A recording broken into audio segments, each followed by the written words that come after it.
Hey everybody, welcome back to another video. Today we got a ton of movement to cover. Ukraine has liberated about 7 settlements on the Velika Novosilka line. We finally got visual confirmation that they liberated Neskuchne, and they moved all the way down to Storozheve, Blahodatne, and Tokarivka. To the right, it seems like the Ukrainian counterattack has recaptured Novodonetsk. On the flank, it looks like they liberated Novadne as well as Novodarivka. Rivnopol currently is in purple because there's a lot of rumors that it has been captured but no visual evidence yet, but considering the settlements that have been captured around it, it's likely that it's been taken or else it'll be taken into a pocket. This is massive progress, and only 2 of the 35 brigades that have been created for this assault are currently being used in this attack. I think it's likely that the goal of this push is to puncture the main Russian defense line at a big settlement and get behind it. You can see by these pink arrows that it's likely they'll try to advance down to Staromayorske and Uruzhane, and then they'll try to push into Staromlinivka. This is the main key settlement of this attack, because if they can get behind it, then they can start attacking the settlements behind it. That made sense. Get behind it, then they can start attacking the settlements further past the main Russian line of defense, which is drawn out in this red dotted line. Overall, I think Staromlinivka is the key to this attack, and that's where they're going to be aiming for. They're going to need to secure the flanks by taking over stuff like Svatove, Priutne, and Khyarbske. Okay, this is getting too hard. I need to move to a different region. Another rumor that's being reported by multiple Russian sources is that Ukraine has taken over Pyatyhatki south of Lobkove. I think this one has some merit because they're also pushing in this region too. Definitely watch this direction because I think this is the area where the most action is going to happen soon. Heading over to Bakhmut, we have a little bit to talk about up north. It seems like Ukraine has been making progress towards Yahidne by the Berhivka reservoir. Can it please load? Please load. I don't want to stop talking because I hate this editing I'm using.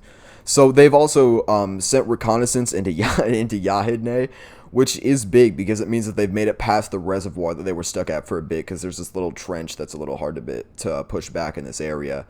Up north, they've also made Dubovo-Vasilivka a gray zone, which we're just not really sure who controls it right now.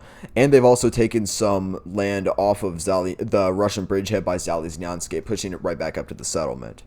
I think pushes on the Bakhmut region are just as important as the ones going on in Zaporizhzhia, because they are. Another area that's been getting some attention is Kupiansk.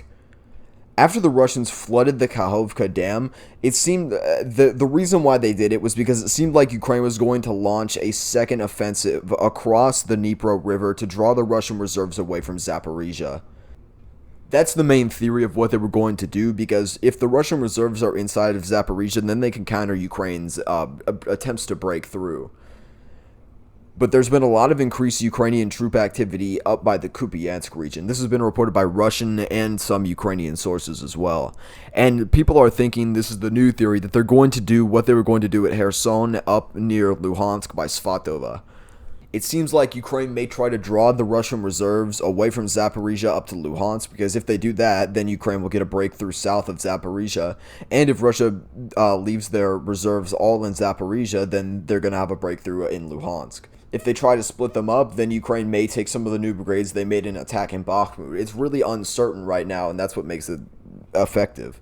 This is also bad paired with what's going on inside of Moscow right now, with the current defense minister Shoigu basically saying that all private military companies need to sign contracts with the Russian military in order to fight alongside them inside of Ukraine. Putin has already had a major problem with this, and a lot of the other private military companies inside of Ukraine are threatening to quit because of this.